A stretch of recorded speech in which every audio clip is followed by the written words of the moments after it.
you doing? He's gonna bring her back! You need as much as he's gonna bring her back! Denny and Michael, you're getting my first question here because I have to spotlight Sally to begin with because I went into this movie being a very big believer that she could do absolutely anything. But then I watched her movie, I'm like, oh my, never could have imagined you'd go there.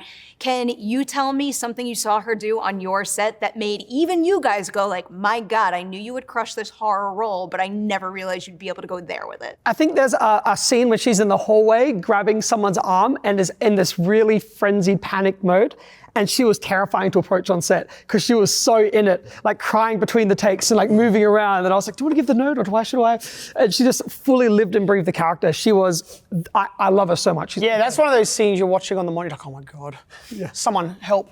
And there's no ego as well. Like, how approachable was Sally? Wasn't she? Sally's incredible. She's so nice, and she's so like in it, and it's like terrifying how she can switch between the two. It's like honestly. You must have had a great time getting drowned by Sally. I loved it. I always say this about people who make horror movies. You make the most twisted stuff, but you are all also the biggest teddy bears out there. I think that's true of the two of you after all these years now. We're teddy bears, really. I wouldn't want to own that as a teddy bear. Okay. I did want to squeeze in another question about, I guess, Sally's character in particular, but I think it also pertains to other elements of this movie and also Talk to Me as well.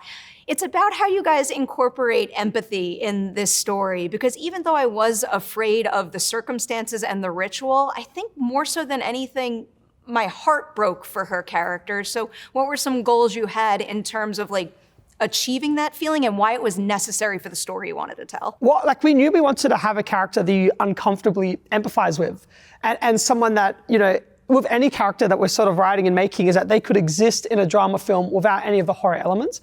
And then that's why it always feels like such a big deal killing off a character because it feels like when you're writing, you're killing off that person. So that's always so important is for them to feel like. Yeah, so you want the people to sound real and because nobody's an outright villain. So the world has kind of twisted her and she's lost her sanity. But I think that's a great thing with Sally, the way that she approached it was not through a horror lens. It was strictly character, and a character that's lost their sanity. So that was amazing seeing the way that she played And she's struggling with doing what she's doing. It's not an easy thing for her. It's like, she's really, really broken about this. It's so effective, and her being able to convey that is easily one of the most powerful things. Actually, another really powerful element of your movie, Sora and Billy, this is a question for you, is your connection as siblings. It's kind of like the spine of the entire movie, and when I see two people with such strong chemistry, I love asking this. Can you each tell me the first thing you saw in the other that signaled to you, like, you are gonna be the best big screen brother for me, and then vice versa with her playing your sister? Probably how okay she was to hit me, like, really hard.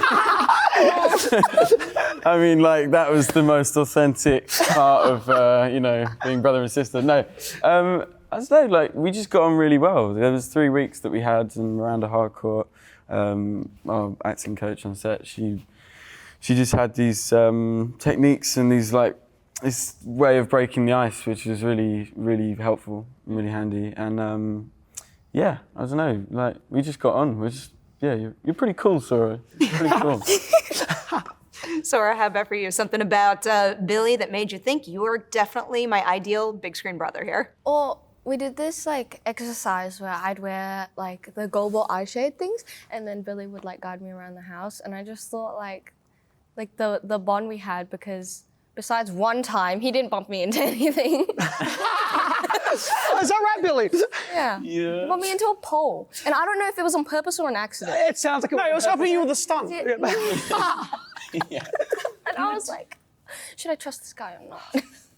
Seriously, your chemistry is absolutely electric. And now, Jonah, I'm gonna come your way. And I'll also just broadly say, between Talk to Me and now this, just A+ casting across the board. You guys are giving me some of my favorite ensembles that I'm seeing on the big screen and introducing me to so many people I know I'm gonna follow everywhere. And Jonah, one thing I was told to tell you is that the Collider film critic who is writing this review, and he showed me the review, so I know you're gonna get to see it soon, he calls your performance one of his favorite young actor performances he's seen in years. So Yeah. you should know how much you're able to do with that role. It's really something special.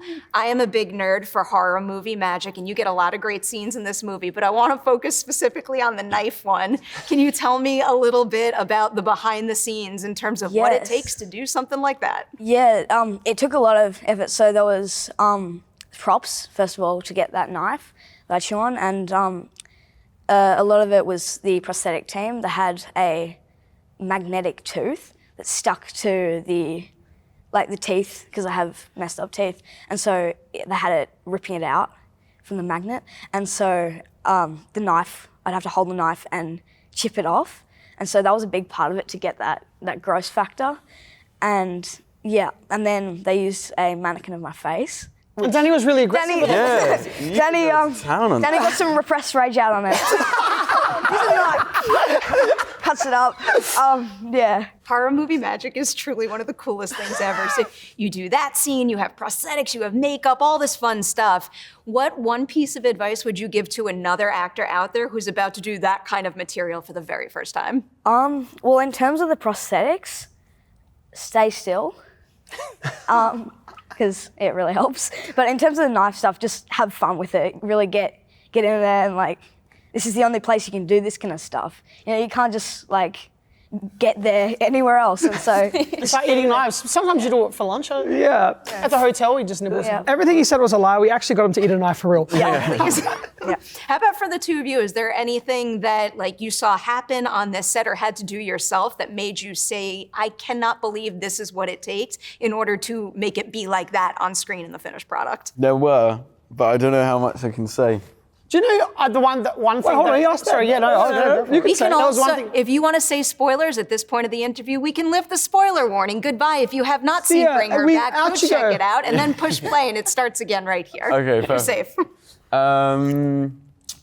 Yeah, I mean the part at the end where the end of Andy, pretty much that was tough, because I mean there's the rain and it's falling and it gets in your ear and then you've got the dirty water that half your face is in, and then that splashing into your other eye, and then it's just all pretty you can't actually hear anything. So he was shouting notes at me, and I'm like, bro, I can't hear you. Oh, my But, heart during that. And Sally held him under. And what I loved about it is that you weren't like, oh, we've got it.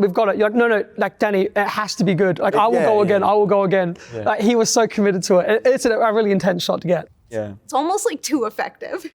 When I felt the hand, I was like, okay, this is where I take the breath, and then you just sort of breathe in, and then that's it, And then you just had to give it some time at the end as well, and how many times did we do it? You woke up in hospital. Oh, that's what that was. It is a thing. It's such a complicated shot for different, especially from a performance aspect. So yeah, it was But when you see the end result, it feels like you just knocked it out of the park. Yeah, I just love that you were keen to keep going. It was awesome. And also, I think that was amazing to watch is when we're doing long takes, playing things out like a play as opposed to just individual parts, like say the argument. With you guys coming around the corner and leading up to the punch, having that big lead in, that final one we did where we played it all through, it felt like there was this incredible energy. And then when you punched the wall, it was like, oh my God. Yeah, It just felt like real. That's great. Sora needs to talk about the makeup Okay, effects. so it's a makeup effect, Sora. Okay. Paul. So it was because Piper's unconscious, so her eyes are open, and I've got this big heavy rain just landing in my face, and I'd blink because there's just water in my eyes, and then Danny and Mike are like, don't blink! You can't blink! You're passed out! And then I'm like, okay, and then as soon as I don't blink, Sally's just and I'm like, and so we were just going at that for hours, so it was freezing, and I'm drowning, and I was go up and down and up. I'm surprised how good Sora... At the end there, Sora was just like, woo, jumping in, and it felt like a wrestling match at the end of it. They were going because it was finding comfortability with her and Sally, and they got to a point where they would just go. It was like you record oh my God, it feels so. Sora, you come up for a breath when you want to. And just Sora's like.